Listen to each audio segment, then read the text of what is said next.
to our wildlife encounters. Crockies!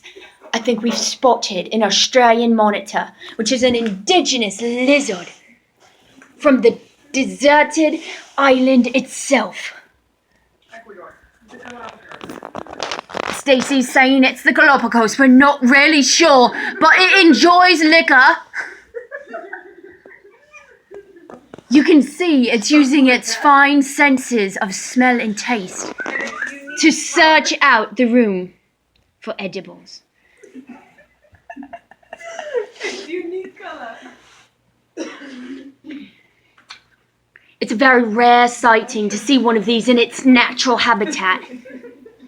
We must be careful because we're not sure how it might react. It seems to have a shoe fetish. I'm not sure what that is about, but I think if we watch it some more, we might discover. I think that's my boot.